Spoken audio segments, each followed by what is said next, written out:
하나님을 믿는다고 말하는 많은 사람들이 이렇게 말합니다. 나는 구원 받았으니까 지옥은 안 가. 이제 괜찮아.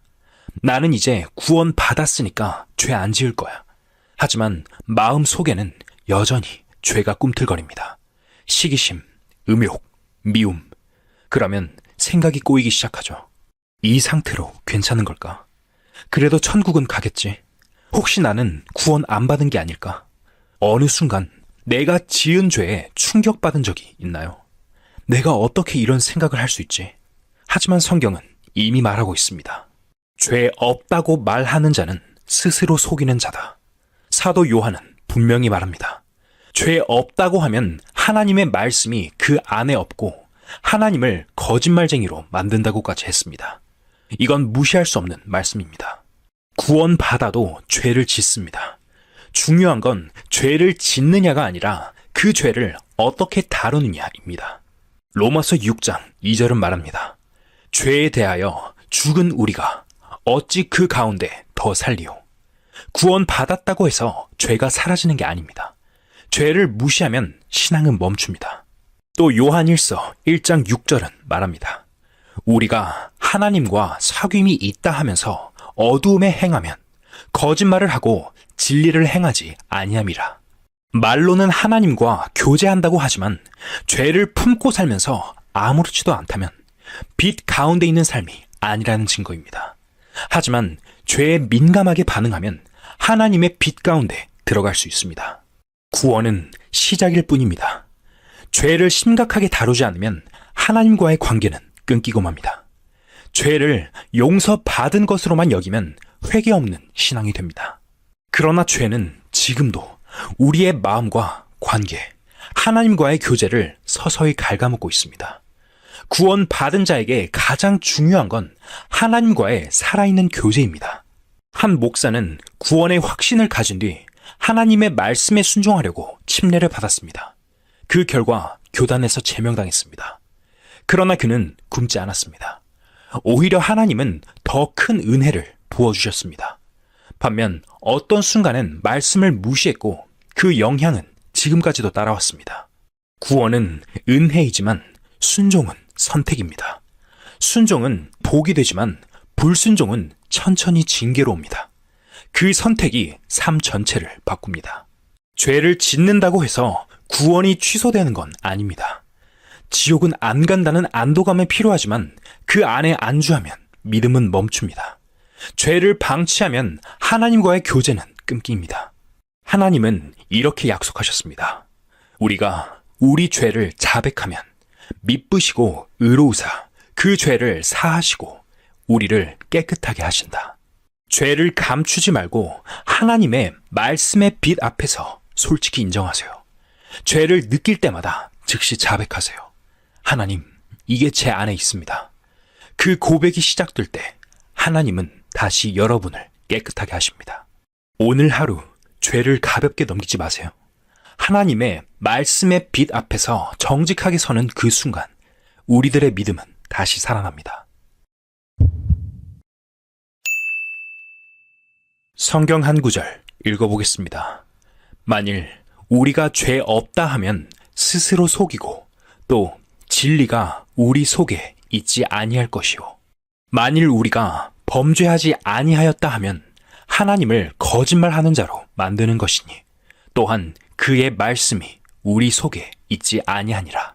이 두 구절은 같은 내용입니다. 사람의 육신 속에는 죄성이 자리 잡고 있기 때문에 구원받은 사람도 죄를 지을 수 있습니다. 시기심도 생기고 여러 가지 음란한 마음도 생기고 욕심도 생깁니다. 그것이 행동으로 나타나지 않는다 하더라도 마음 속에 꿈틀거리고 있다는 것을 자기 양심과 하나님의 말씀이 증거할 것입니다. 그런데도 누가 만일 나는 구원받았으니까 죄를 짓지 않는다 라고 말한다면 이는 허무맹랑한 거짓말일 것입니다. 성경은 분명히 우리에게 만일 우리가 범죄하지 아니하였다 하면 하나님을 거짓말하는 자로 만드는 것이니 또한 그의 말씀이 우리 속에 있지 아니하니라 라고 말하고 있습니다. 구원받은 사람이 자칫 잘못 생각하여 죄를 심상히 여길 수 있습니다. 죄를 지어도 지옥에는 가지 않는다는 생각 때문에 담력을 얻기 때문입니다. 그러나 로마서 6장 2절에서는 죄에 대하여 죽은 우리가 어찌 그 가운데 더 살리오 라고 분명하게 말씀하고 있습니다. 구원 받고 난 후 죄를 심상히 생각하고 살면 하나님의 빛 가운데서 공급되는 새로운 은혜 속으로 들어갈 수가 없습니다. 세월이 아무리 흘러도 믿음의 발전이 없는 것입니다. 죄에 대해 민감하게 반응하면 괴로움은 쉽게 찾아오지만 그만큼 하나님을 더 알아가는, 주님을 더 알아가는 새로운 은혜 속으로 들어갈 수 있습니다. 죄를 심상히 여기는 생활은 어두움을 좋아하는 생활입니다. 하나님의 빛은 절대로 죄를 용납하지 않습니다. 마음에 하나님의 빛이 있으면 죄와 상종하면서 아무렇지도 않게 살 수는 절대 없는 것입니다. 죄를 짓지 않으려고 노력하지만 부득이해서 또는 본능적으로 지을 때도 있습니다. 그러나 죄를 지은 것을 괴로워하고 날카롭게 반응하면 빨리 해결이 됩니다. 이 경우 그 죄를 처리하는 방법이 9절에 나타납니다. 만일 우리가 우리 죄를 자백하면 저는 미쁘시고 의로우사 우리 죄를 사하시며 모든 불의에서 우리를 깨끗게 하실 것이요. 우리가 우리 죄를 자백하면 우리 죄를 사하시고 우리를 깨끗게 하신다고 했습니다. 그러니까 구원받은 사람이 죄를 지었을 경우 하나님이 굉장히 인색해서 죄를 용서해주지 않으려고 위험을 부리고 있기라도 한 것처럼 용서해달라고 자꾸 기도하고 애원할 필요는 없습니다. 이러한 문제가 빛 가운데서 구별이 잘 안 되기 때문에 오늘날 기독교가 새벽마다 울고 부흥회 때마다 우는 형태로 변해버린 것입니다. 그런 것은 하나님과 아무 관계가 없습니다. 그리스도인이 범죄했을 경우 하나님 앞에 자기 죄를 솔직히 자백하기만 하면 됩니다. 그렇다면 자백은 무엇입니까? 이는 하나님의 빛 앞에 자기의 죄를 솔직하게 인정하고 고백하는 것입니다. 그러나 자백은 그냥 아무렇게나 나오는 것이 아닙니다. 어느 날 설교를 듣던 중에 또는 성경을 읽는 중에 아니면 교제 가운데에서 마음에 하나님의 말씀의 빛이 비칠 때 자백이 나오는 것입니다.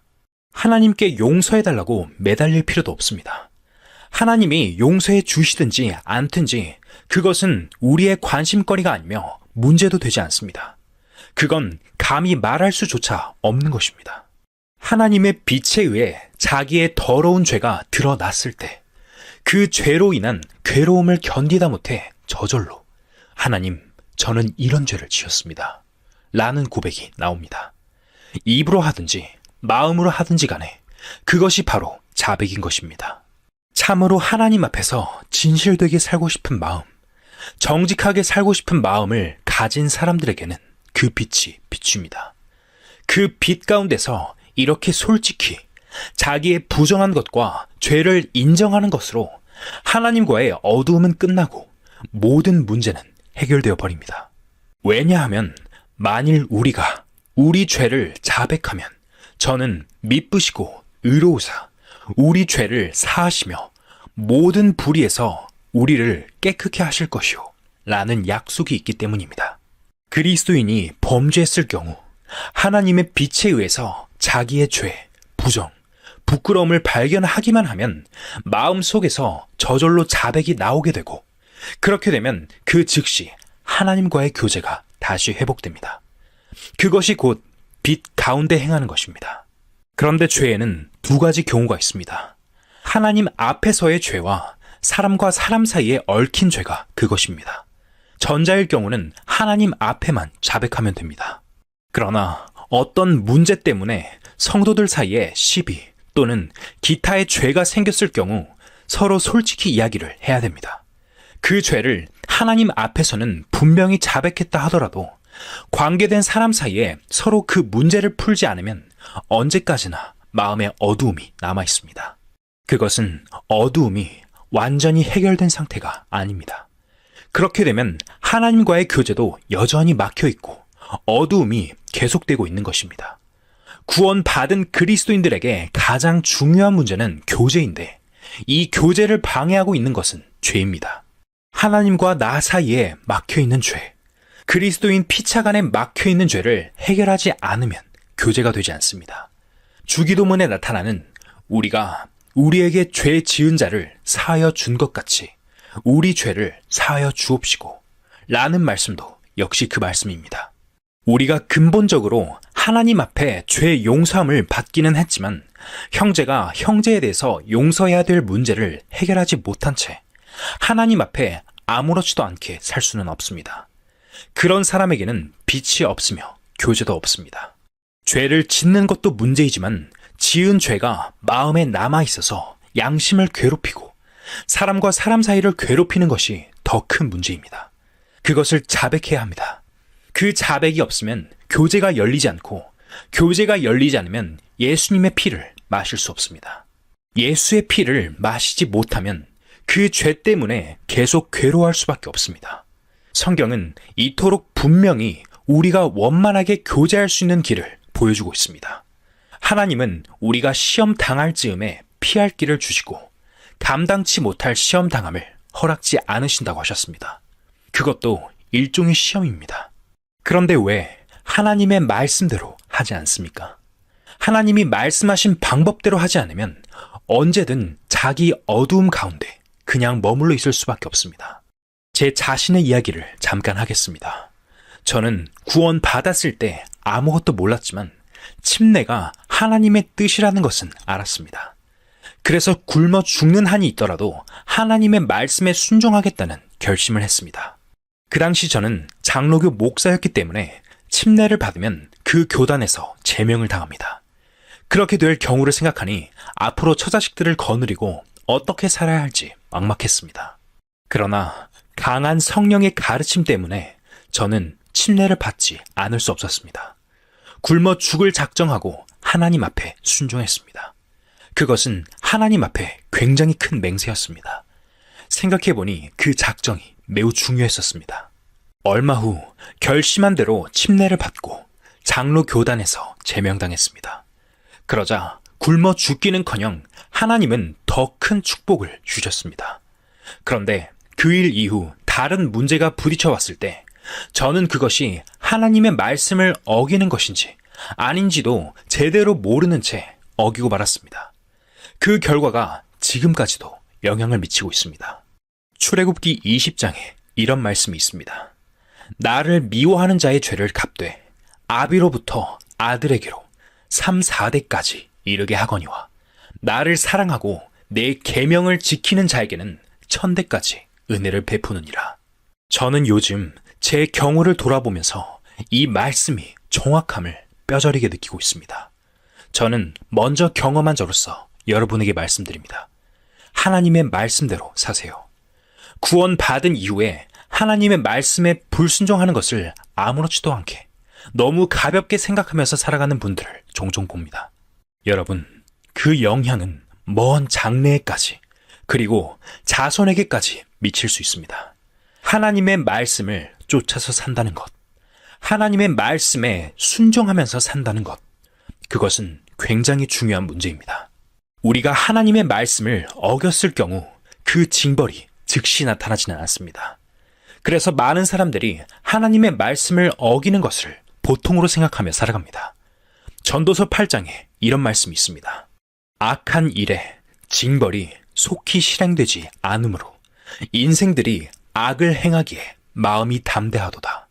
이 말씀은 구원받지 않은 사람은 물론이고 구원받은 사람에게도 그대로 적용되는 말씀입니다. 공의로우신 하나님은 우리가 하나님의 말씀대로 살지 않는 것에 대해 징계하실 뿐만 아니라 하나님의 말씀에 순종하며 산 것에 대해서도 절대로 잊지 않으시고 축복해 주십니다.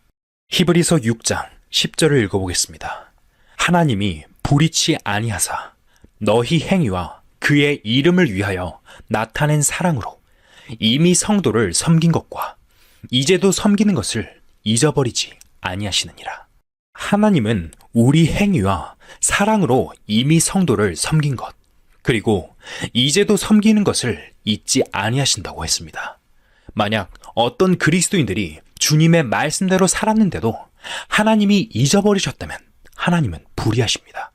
그러나 하나님은 절대로 잊어버리지 않으십니다. 이어서 11절을 읽어보겠습니다.